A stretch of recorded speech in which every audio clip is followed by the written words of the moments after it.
Hello and welcome to my channel about spiritual self-growth. If you like this type of content, please consider subscribing to the channel and sharing this video. What's up everybody, this is Cyrus, and on today's video we're going to talk about the power of connecting with strangers, being able to make friends anywhere you go, and breaking past that social bubble that so many of us feel. I think that this is very important for many reasons, because we're all social creatures. We have to be able to interact with others to be able to get a certain level of meaning in our lives, and no one can do this journey of life by themselves. However, sometimes we get stuck in isolation and it becomes difficult to meet new people. We become kind of hermetic ourselves and we don't want to go outside. We don't want to interact with people.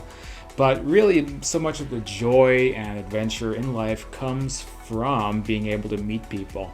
And I also think this applies a lot to those of us who are single a lot, maybe looking for a boyfriend, looking for a girlfriend, but all you see out the door is an ocean of complete strangers and you have no idea how to be able to connect with any of them. So I have 4 methods that I think you might be able to use to figure this area of your life out. So let's begin. Number 1 is the mindset. And the mindset should be that you think of everyone you meet as a friend, not a stranger.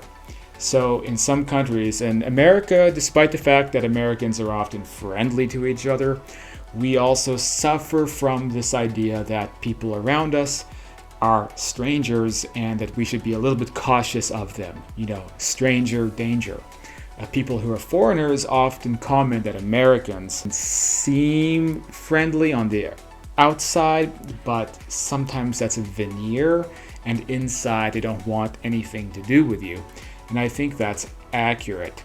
So we've been culturally conditioned to think of other people as an outside entity, a stranger, somebody to be cautious about, somebody to presume the worst with. If you want to build a robust social life, you have to overcome that programming.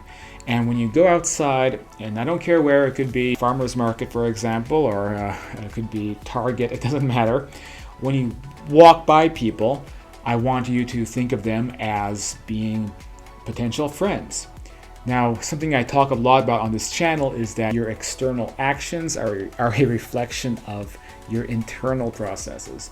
So if you go out into the public and you feel kind of anxious and you feel nervous around people, that's going to project itself as external actions. So people will detect that you are nervous or you're anxious. Or if you see a stranger and you think of them as a stranger, you think of them as somebody that you don't want to meet or deal with, they'll get the feeling like, well, this is somebody who doesn't want to meet me or talk to me or deal with me.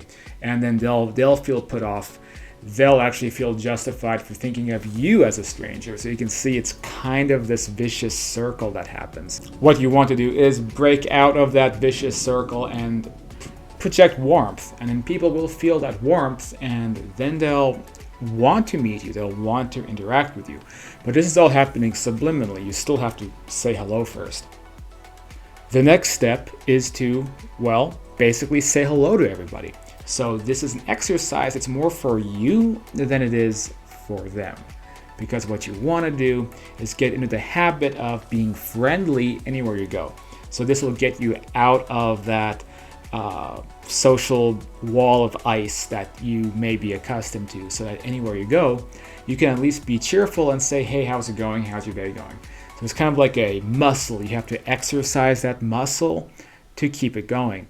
And you don't have to put pressure on anybody, because you're not going to be like, hey, can I have a 10-minute conversation with you? You're just saying hello, or maybe how's your day going? So you can do this at a coffee shop. You can do this when you're out taking a walk. You can do this on the way to work, whatever the case may be. But you kind of want to come from that place of warmth and hopefully some curiosity about other people, so that you can create a good atmosphere where it's okay to say hello and meet people.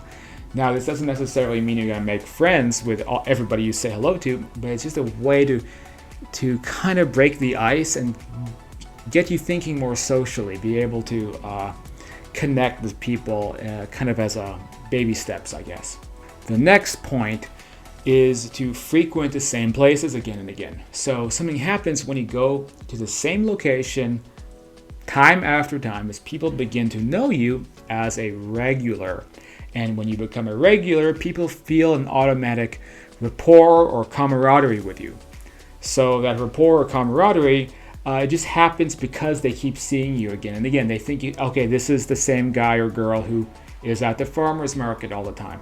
And they actually become curious about you. So if we're talking about this in the context of romance, that's oftentimes how these things happen, is that someone sees someone all the time in the same place, and that creates this connection, which is almost like it's invisible. You don't even know that the connection is there.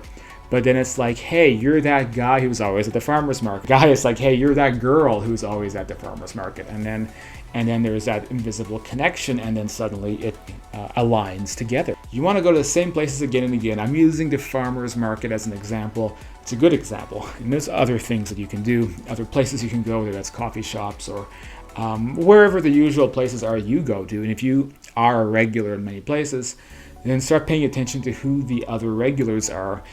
And now you have an instant connection. You have something in common with these people because you go to the same place all the time. And you want to gauge the situation. So this is part of the art of socializing, is being able to gauge if they feel comfortable. Maybe somebody wants to chat, wants to hang out, get to know you, wants to vent about their day, or maybe someone's busy and they need to go off to whatever meeting that they're going to go to next. So it really depends not only on how you're feeling, but how they're feeling. And being open socially, being receptive to meeting people means if somebody wants to meet you, then you're open to being able to do that, and you're already thinking of them as a friend. So see the first point. So there's no awkwardness because it's just a friendly, it's somebody you know. The fourth point is to build an active social life. So what that means is, I would generally suggest finding a group activity, something that people do together, again, in a group, and being able to invite people to it. So a perfect example, well, here in the Southwest, people do hikes all the time. And there's a lot of groups on meetup.com for things like hiking. But the point is to find groups that people get together, and the purpose is kind of to socialize and meet up. But the point isn't just to meet those people on the internet. The point is to get the people from the farmer's market, from the coffee shop, the regulars, the people that you see out and about your business, or even maybe colleagues, co-workers, people that you are around but you have not been able to get to know at all. Invite them to whatever that is. Say, hey, we do this hike on Sundays if you want to join us, a couple of hours. And it's just a chance to hang out with people, go hiking, get some sunshine. And a lot of people will say yes to this because a lot of people are lonely and they're hoping that they'd meet somebody who would invite them into a social circle. And that person can be you. Like, no one else is going to do it for you. It has to be you who's the one who's going to create the social circle and bring people into that. It has to be you. No one else is ever going to do it. So if you follow those 4 principles, you will be able to build a social circle pretty quickly. Basically, you can build that network of trust and support, because we all need that in life, and we don't want to, it's good to be a hermit sometimes, take some time out and think about the universe, and maybe do meditation and ponder spiritual subjects in life or whatever, but we don't want to do that all the time. Okay, we also want to balance things. I'll talk about this in my first video on this channel, finding a balance in life, and cutting people out of your life altogether, that's imbalanced.